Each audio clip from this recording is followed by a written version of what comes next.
Okay, welcome everyone. Welcome to Chart's free webinar series. Today we have Justin Blanchard from Attensi presenting on hospitality's secret ingredient, how to engage and empower your teams with immersive game-based training. Welcome, Justin, and thanks for being with us. Hey, thanks for having me. Okay, hello everyone. We are here to talk about games. What a luxury and privilege for me. What I want you to take from this short session is a few tools that are going to help you assess whether or not gamification is right for you.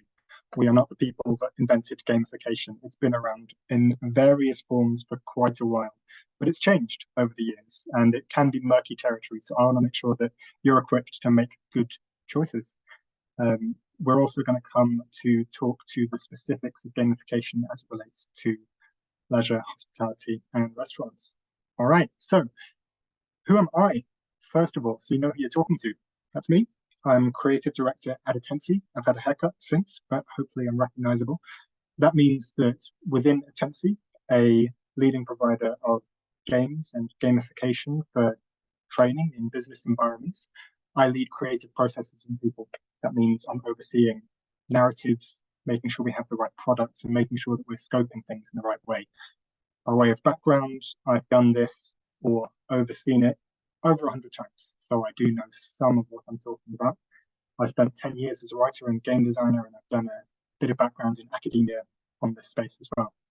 So, without much pre-warning, but I hope not completely unexpected, we are actually going to start with a bit of a game.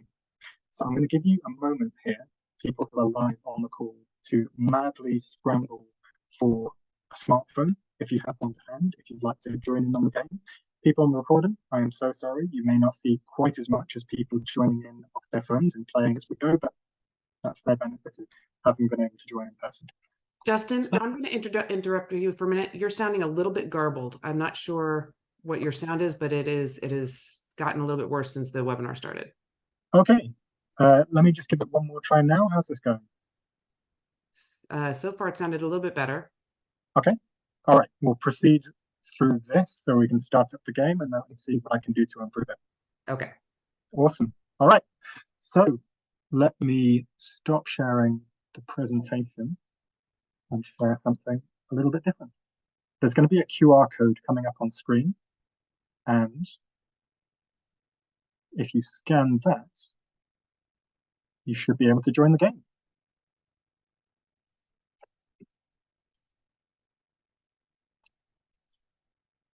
So if you pop open your phone's camera, hover it over the QR code that we've got there, that should enable you to join in, pick an animal of your choice and your name as well, so that we can find you on a leaderboard.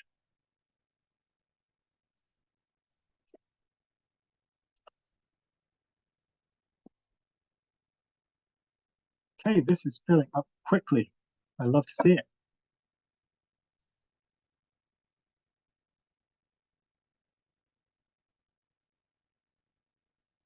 All right, some people are going to get points for speed. At some point, I'm going to have to cut this off. We're hitting about 40 players. All right, we're going to give it another 10 seconds and then we're going to start the game. So, hands on your phones. And let's go. Okay, those of you who made it in, welcome. Your questions are going to be flashing up on your phone. You're also going to be, hopefully, on a roller coaster. So, quick question. What is the oldest hotel in America? Good luck, everyone. We're answering quickly. There are points for speed, literal points for speed. And how did we do? Okay, we have about 9 people who got that right. It is Hotel El Convento in Puerto Rico. Next one. This is a short one. I hate to make comparisons, but what's the oldest hotel in the UK?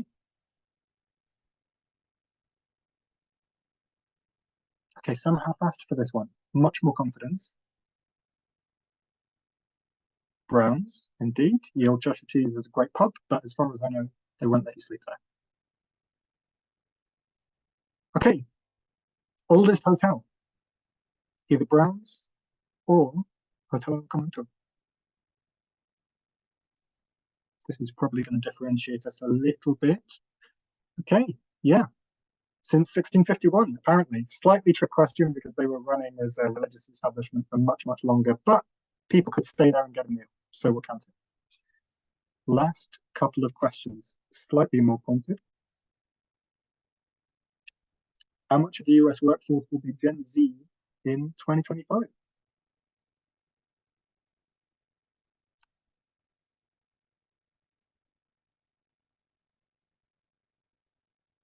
There we go, some movement. That was a slight trick question. I'm sorry for everyone who went for the largest number. It's going to be just over 27%, we think. And that's probably going to vary for your sector in particular. I expect it to be a bit higher. This is a little bit of a gimme, but this is where we're rounding off. Gen Z have different job expectations than the generation before them. I don't have clear data to back this up, but I think, well, hey, some people disagree. Maybe there's some questions to be had at the end of the call. Thank you so much. All right. We have a leaderboard. We have a high score. Maria, close, but no cigar. Kim, well done. Thank you for playing. Michelle, not associated with Attensi. Congratulations to you. Just so you know that it was a fair contest. All right, cool. So this gives us a bit of a way in to start talking about games and gamification. Let me pull up my presentation again. So we had a quick look at a game there. We'll come to analyze it shortly. But what we're really here to talk about is how gamification and game-based learning can help your business. I want to equip you with the knowledge and vocabulary to differentiate between some of the elements that you're going to run into as you start to consider the impact that gamification or game-based learning could have on your business. We know that a few things are going to change in the coming years, especially in hotels and restaurants. We know that prices are going to go up. We know that some of that cost is going to have to be passed on to your guests. How can you close the gap? Well, I work for a company and am embedded in a world where we try to make people really brilliant at their jobs. And gamification, game-based learning, can be a really powerful tool to raise the excellence of your people and create the experiences that are going to justify those costs that are going to be coming for your guests, which they're going to have to think about. So what's the difference between them? Let's start with gamification, and hopefully some of this is going to ring true after the quick quiz race that we just went through. What is gamification? Well, I'm going to give you a really simple definition. It's one that works. Gamification is the inclusion of game elements in non-game contexts. What do we mean by that? Well, game elements could mean a lot of different things. Let's pick out just a handful. We could be talking about leaderboards. We could be talking about points. We could be talking about leveling up, for example. You might have a little character in whatever system you're using, whether that's a fitness app or a productivity app, and you see your little avatar get bigger, better, stronger. All elements which are present within most games that people play, but which can be repurposed for motivation, for simply empowering people, for raising engagement with whatever it is that you're trying to say. But it's not the be-all and end-all.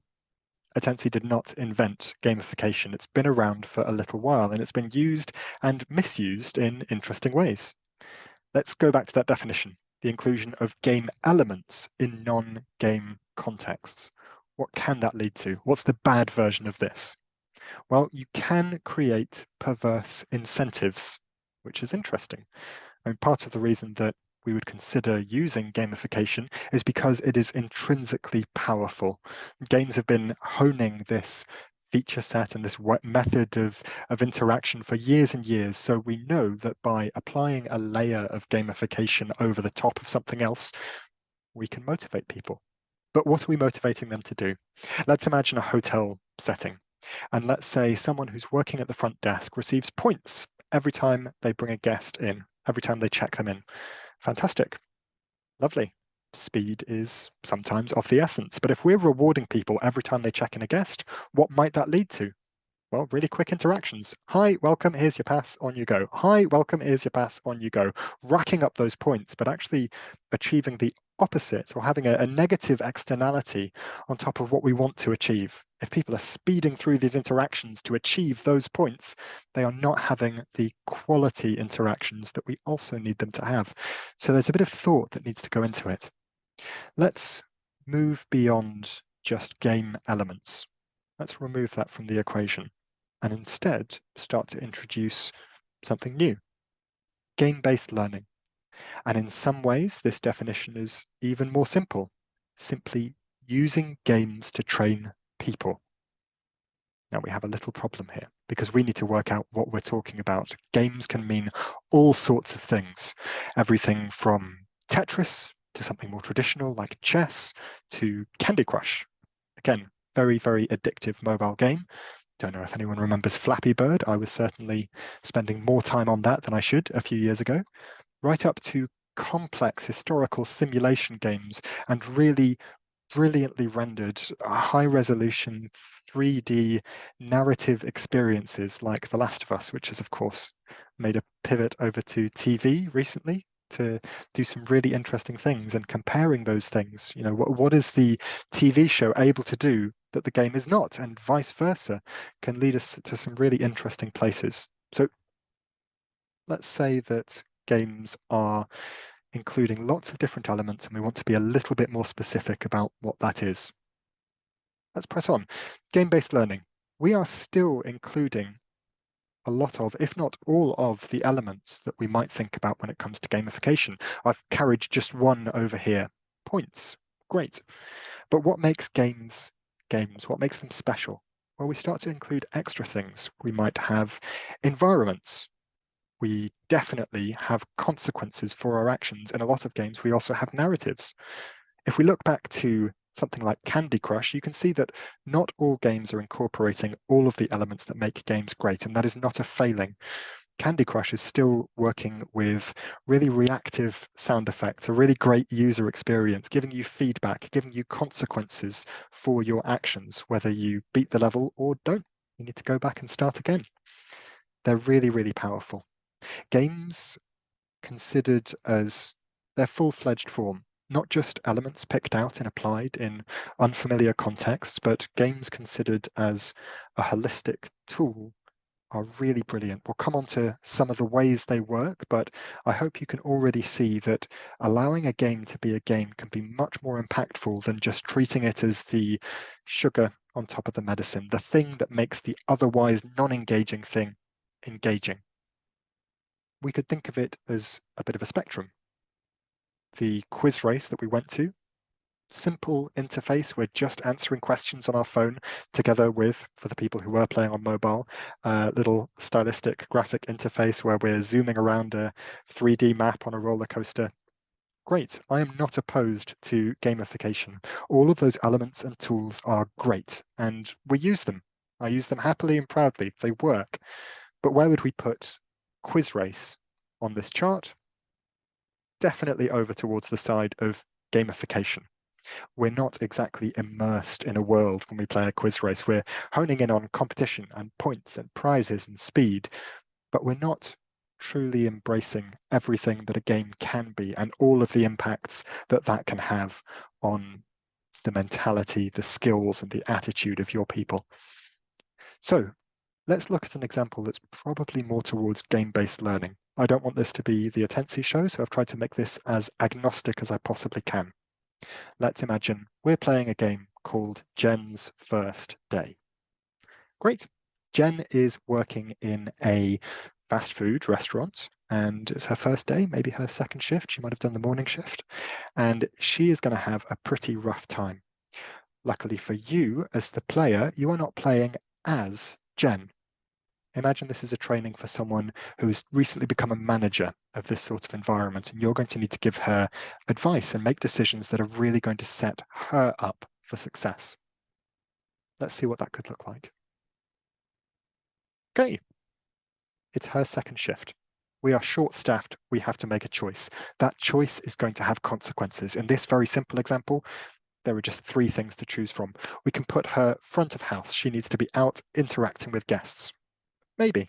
We might want her right by her side, trying to build on that apprenticeship model and pass on everything we know and bring her into the working routines of our fast food restaurant.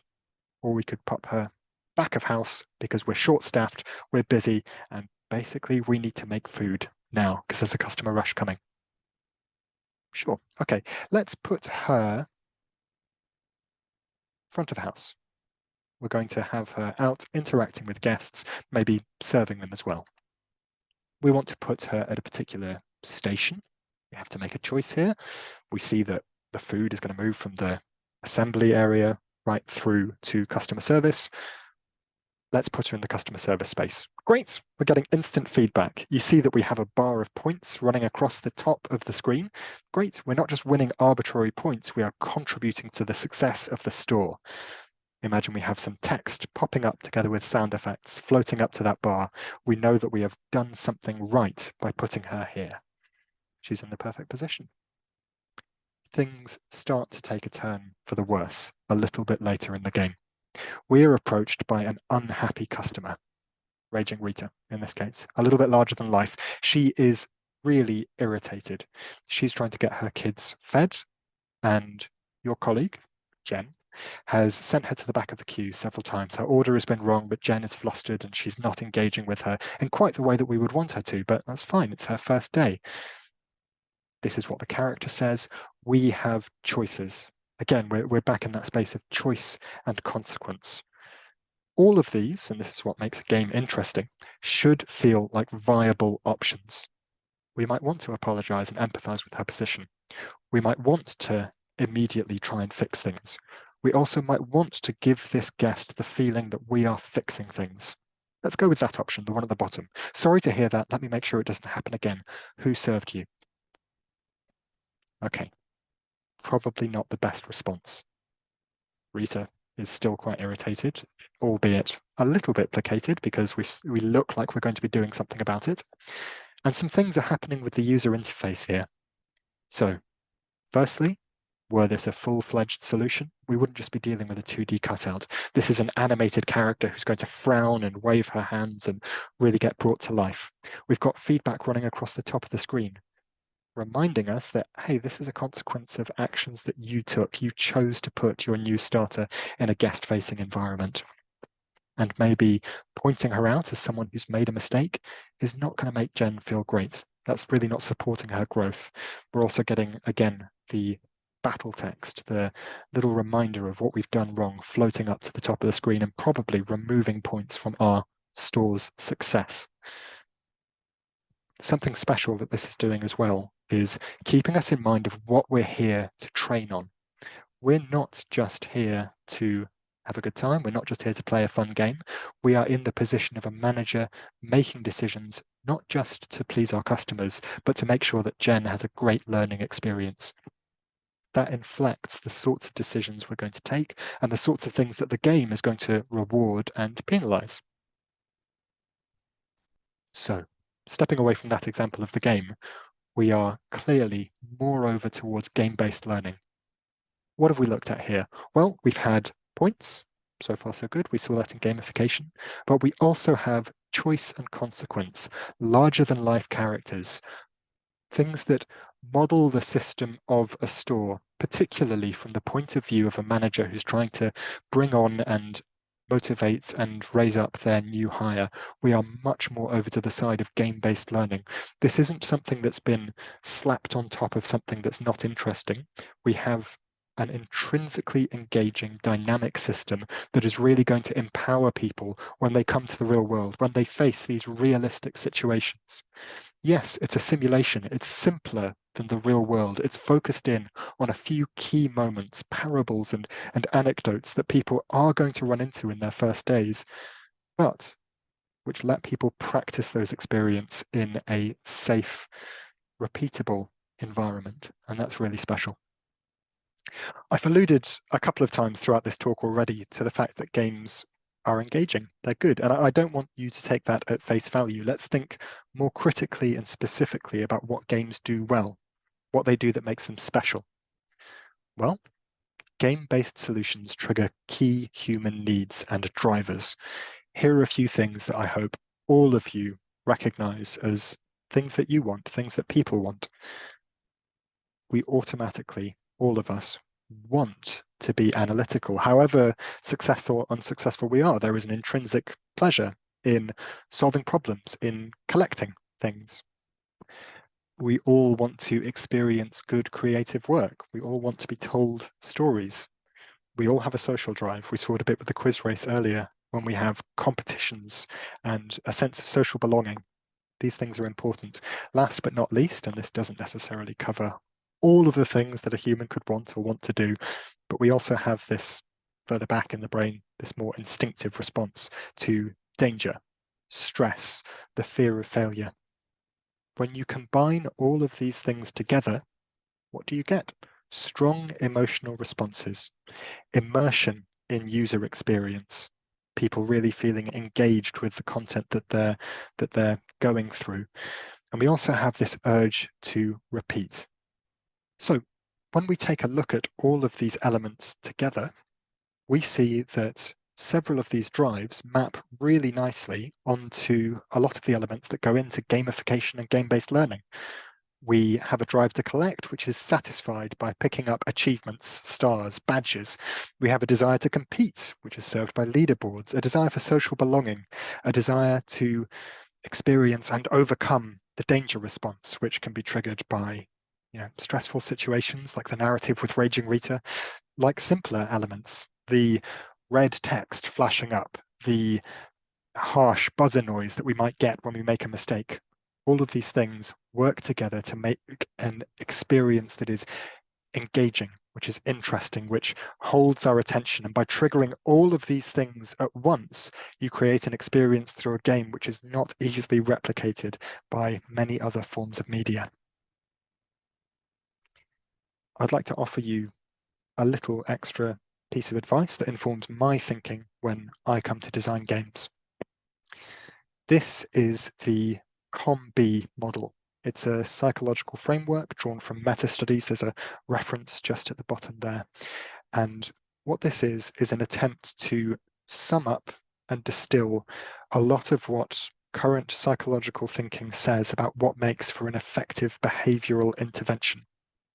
You need capability, opportunity, and motivation. Let's take an example of golf, for example, completely different from the games we've been discussing. You need to have the opportunity to play golf if you want to get better at golf. You probably need a club, you probably need a space to practice, whether that's on a green or, surprise, surprise, in a simulation. You need the capability. You probably need to understand the rules of golf, or you are not going to get much better at golf. Last but not least, and easily overlooked, you need to be motivated to play golf. If you do not want to play golf, you are probably not going to get better at golf. If we consider this in a work context, if we consider this as how a simulation might apply to training for people who work in restaurants or in hotels, they need the capability. They need to understand what good looks like. They need the opportunity. Ideally, they need to run into these situations that they're going to face before they come to face them.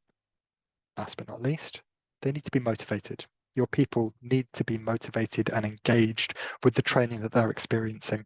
And as we've looked at the drivers and the impact that gamification and, to a much greater extent, game-based learning can have, we can use all of the engagement that games have honed to a fine art over many, many years into something that can have a real impact on your people's training.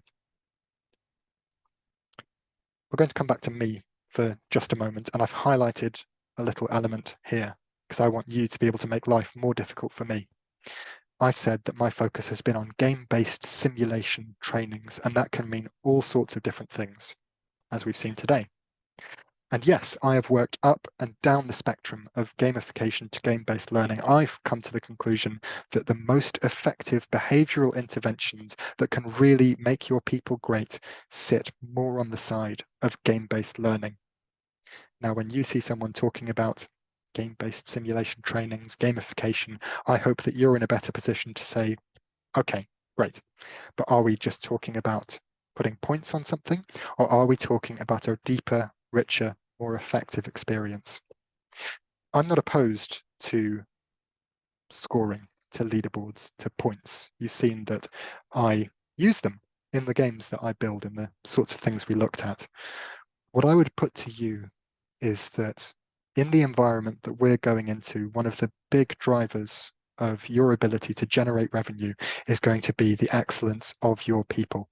By putting them through rich experiences that closely model and dramatize the sorts of challenges that they are going to face as they come into the world of work, you are making sure that learning and development and training is not just a cost driver, but is actually a revenue generator for your business.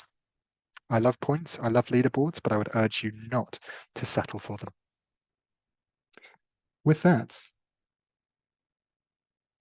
I am here joined by my colleague, Louise Munt, Enterprise Account Executive at Attensi, and I'm there as well, Justin Blanchard, Creative Director. You can reach out to either of us at these email addresses that I'm sure will come round with the deck afterwards. I think you can just reach out to either of us in order to get the deck.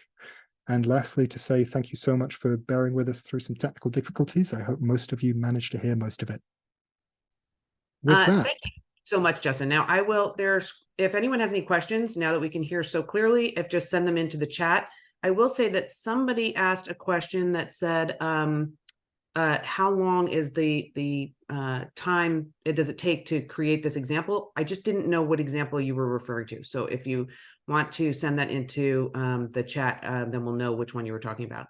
Some other questions that came through, and those of you that that were having trouble hearing, we're going to check the recording and see, because some people were hearing this just fine. If the recording is totally clear, that we'll move ahead with that. If not, we're going to re-record some of the content, so you can listen to it on the recording afterwards. And but in the meantime, ask any questions you want. Okay, so the question that had come through about the length of time was, it said the scenario. What was the prep time on that? Yeah, great question. So, I mean, prep time on actually building something like that, in Attensi terms, we would be looking at somewhere between 12 to 16 weeks.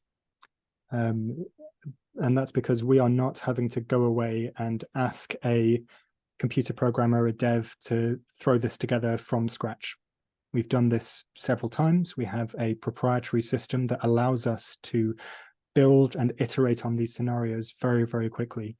And I guess I'd also say that when you're developing something as complex as this, it's not enough to just develop it in 12 weeks and say, there you go, there's the finished product. There is nothing more important than developing a game like this than iteration. So we can get something up and running in a matter of days and put something in front of the people we work with so that we can respond very, very quickly. Because if we're making a claim to being able to simulate something that feels really real to your people, that has to be checked super quickly, and we need to be able to pivot on that. So really great question. Thank you. Okay, the second question I have is how is AI affecting gamification? Oh, great question. Okay, well, a couple of ways. It is making those conversations that we saw a bit of much, much richer.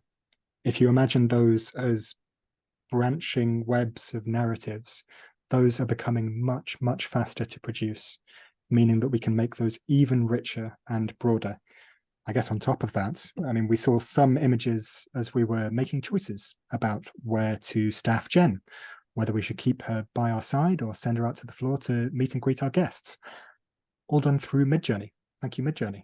So I'd say there is definitely an aspect of speed of production, but also quality of production. It's a really exciting time to be working in a tech firm that's taking full advantage of these things. Yeah, cool question. Okay, once the game template is developed as an instructional designer, how long would it take on average to create my game? Oh, great question. So in order to create your game, so we work with several clients that are making their own games. Typically, we would deliver a project first or deliver it in tandem with a learning designer. After that, a lot of the legwork has been done. So we've already set out the rules of the game, if you like. We know there are going to be difficult choices. We know there are going to be points at which we're talking to people and having those conversations. Once someone is upskilled in our tool, Creator, which is built on the Unity game engine, but is much, much easier to use. I've seen clients create conversations and content in a matter of days and weeks. It really depends how much time you have to devote to it, but it's a very, very user-friendly tool, and we have clients across sectors, across the world, using the Attensi platform to make great content. Okay, how do you know if game-based learning is having an impact? Again, very good question. So one of the things that would set games apart, especially when we're talking about digital games, computer games like these, or games on your phone, is that we collect incredibly rich data as we go through. That's good for the end user, for the person who's playing and learning, and it's good for organizations as well. So we're not just keeping track of those points that are flashing up on screen. We're also keeping track of the sorts of choices that you made at every step of the way. What that means for individuals is that they can get really tailored, customized feedback. What it means for organizations is that they can see exactly what sorts of mistakes people are making. And we expect people to go into these training more than once, several times. Repetition is part of the goal, meaning that you can see people improve. Their first score is going to be very, very different from their best score. And you can see exactly the areas in which they're improving. We also pride ourselves on having a data and analytics team. So we also look at real world KPIs, whether that's increasing basket sizes, increasing sales. So all of the things that you would hope to happen outside of the game, all of the measurable impacts you're looking for, you can expect those as well. Okay, I have two more questions. So if anyone else has any other questions, now would be the time to send them in. The first is, what tips would you give to small learning teams who want to develop game-based learning? Awesome question. Frankly, I would say just start. I would start from a position of what are the most interesting choices that we can present someone with, and what are the most difficult choices that we can present someone with. There's a fantastic game designer called Sid Meier who actually defined a game as a series of interesting decisions. If you can work out what those interesting decisions are, then you've already got the roots of a game there. And that could start as a board game. It could start as a conversation or a role play exercise. That's a good way to get started. And you'll very quickly realize that you want to add in all sorts of variables and complexity and richness and humor. And that's when you might want to start branching out to creating a game as such. Great question. Okay, and the last one I have so far is, does gamification risk trivializing important topics? Again, very good question. Let's imagine we're making a training on how to handle really delicate human resources scenarios. It happens, it's training that we've made. It's very easy to see how flashing lights and points and bells, and let's say the sort of aesthetic that we saw with Quiz Race of a roller coaster, would be wildly inappropriate for a lot of these really critical scenarios that are important to simulate and are important to practice on. While there is a risk there, if it's done badly, I wouldn't take games these days to be trivial. We have The Last of Us running as a primetime TV show, as well as telling one of the most impactful stories that has been in entertainment in recent years. Does really brilliant stuff. So another thing to watch out for when you're considering gamification and game-based learning is, what does that mean aesthetically? Does it mean flashing lights and points and toys, or does it mean something deeper? Can it support a deeper narrative? Something to watch out for. I would definitely say that there are ways of approaching it that bring that content to life and make it really impactful and relevant, rather than trivializing it. But really good question. Okay, and one more question just came in, which is, where do you see the future of game-based training going? I think AI is going to have a huge impact. I think that what we're working with right now, which is handcrafted simulations to really hone in on those moments of stress and those almost light bulb moments or moments of truth that you really want people to go through, there is always going to be an element of that. Right now, AI is in a place where it's very freeform, and you actually would struggle to quality control and say, I know everyone who has taken this training, if their training is just chatting with ChatGPT, say. I'm going to struggle to say, yes, I know that everyone has had a commensurate experience. But I think we're going to move to a place where there is a hybrid between those two things that is creating more randomization and more dynamism in those games. Richer characters, a broader range of dialogues, and a better range of scenarios to really, really keep game players on their toes. So I think the fundamentals of game design and playable training, if you like, they're still going to hold true. But the speed with which we can make it and the quality of what we're able to produce is really going to change. I'm really excited for it. One other interesting question just came in. Is there any content or learning objectives that would not be appropriate for game-based learning? Really good question. So, I mean, your mind might immediately go to very distressing content, for example. I've worked with the NSPCC, the National Society for the Prevention of Cruelty to Children, to create a simulation in which you are playing as a teacher and have to talk to a child that you suspect may be having difficulties, and that's to train people for those real-world scenarios. So I don't think content is it. I think it's more to do with the complexity of the ideas that you're trying to get across. If you're dealing with a really, really abstract conceptual framework, let's say, for example, the difference between game-based learning and gamification, I could make a game about that, but I think I would struggle to condense as much into it as we've managed to cover today. So when we're looking at games for learning, people's first instinct is often, great, people are going to engage with this content. How much can I fit in? Where the question that you should be asking, to my mind, to have an effective learning solution is, how much can people take in? So often, I think the thing that people mistakenly think they can gamify is content that's simply too complex to be done justice by a game that is short enough and engaging enough that people want to play, or is so complex that its dynamics move beyond the span of what a player can understand and make meaningful decisions regarding. Yeah, that's a really good question. Thank you for that. Okay, and we have, I think, one last question, and that is, what would you say to L&D teams who feel hesitant or even fearful of changing from traditional training deliveries and moving into game-based technology? I would say run a pilot. There are plenty of reasons to be nervous about these sorts of organizational change. And I mean, what I've frequently seen is that people pick an area, a topic that they think needs some love from an L&D perspective. They might want to start with something, simple but important. It could be safety or compliance or even onboarding, and start there, start small. Game design and implementing gamification in your training department doesn't have to mean a total philosophical overhaul of everything you do. And hey, if it doesn't work, don't do more of it. If it does, nice. Then there's time for some more conversations. Okay, I think we have time for one last question. I do think this is a relevant question that we should address. It's how does game-based training support employees who speak languages other than English or might not feel confident learning in English? Really great question. And it's something that's been on our minds from the very, very beginning.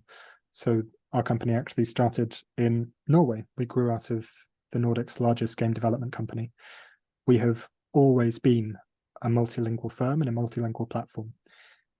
If you are working with a provider that doesn't support things like automatic translation, like the ability to let people select languages on the way into a game, then I would be very, very surprised. And it's a really good point, especially because we are putting people into somewhat stressful or time-bound environments. I hope the quiz race at the beginning didn't stress people out too much, but there's a timer on it, right? You don't want people to fail because they're not working in their first language. And so, I mean, the simple answer is you should be supporting the multiple languages that your users are going to be having. Okay. Great question. Justin, thank you so much for joining us today. Thank you for working through those problems with the sound. I really appreciate you being here, and we will fix the recording and get it up on the website by later today. Awesome. Thanks so much for your time. All right. Thanks, everyone. Bye.